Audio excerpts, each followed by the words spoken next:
નડિયાદમાં આવેલ સુપ્રસિદ્ધ શ્રી મોટા નારાયણદેવ મંદિરમાં તુલસી વિવાહનો ભવ્ય કાર્યક્રમ યોજાઈ ગયો. આ પ્રસંગે ઠાકોરજીને મસ્ત મજાનો સરસ શણગાર કરવામાં આવ્યો હતો તથા દરરોજ અધિક માસની કથા વિક્રમભાઈ શાસ્ત્રી દ્વારા ચાલી રહી છે. ત્યારે મોટા નારાયણદેવ મંદિરમાં તુલસી વિવાહ નિમિત્તે ભક્તોની ભીડ જામી હતી. તુલસી માતાને વાજતે ગાજતે ચોરીમાં લાવવામાં આવ્યા હતા. નારાયણદેવ મંદિરમાં આખું પરિસર ભક્તિમય માહોલથી ભક્તિના રંગે રંગાઈ ગયું હતું. નડિયાદમાં આવેલ શ્રી મોટા નારાયણદેવ મંદિરમાં ભગવાનના દરેક પ્રસંગને બહુ ભક્તિભાવપૂર્વક ઉજવવામાં આવતા હોય છે. મોટા મોટા ઉત્સવો કરવામાં આવે છે અને દેશ વિદેશથી દર્શનાર્થે ભાવિક ભક્તો મોટી સંખ્યામાં મંદિરમાં પધારતા હોય છે.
શું આજનો કાર્યક્રમ હતો નારાયણ મંદિર? આપણો કાર્યક્રમ હું 25 વર્ષથી નારાયણદેવ મંડળ વચન ચલાવું છું અને મેં બહુ જ રંગે ચંગે 17/5થી અધિક મહિનાની મેં કથા બેસાડી છે અને મારા પોથીકાર અને મારા વિક્રમભાઈ શાસ્ત્રીજી મહારાજને મેં બિરાજમાન કર્યા છે અને રંગે ચંગે મેં આજે તુલસી વિવાહનો કાર્યક્રમ કર્યો છે અને વ્યાસપીઠ ઉપર શ્રી અમારા વક્તા શ્રી વિક્રમભાઈ શાસ્ત્રીજી મહારાજને મેં બેસાડ્યા છે અને મારા કથાની પૂર્ણાહુતિ 16/6 જવા થઈ રહી છે અને હું દરેક મંડળમાં મારા શ્રી નારાયણદેવ મંદિરમાં કાર્યક્રમ કરતી રહું છું અને હું કરતી આવીશ.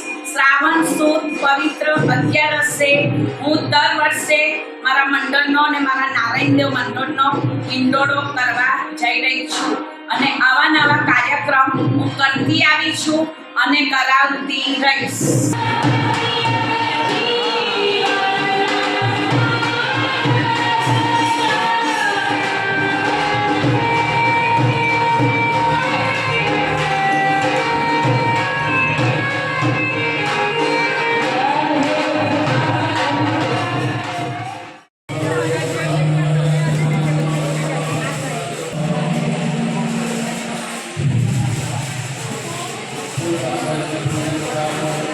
My school is one such future-ready school where I understand each and every concept taught in the class and don't rote learn, where teachers don't just use books and blackboard to teach but use new ways of teaching and learning like audiovisual learning, activity-based learning and group activities, which enhances my conceptual understanding. My school also teaches coding, which is an important 21st century skill.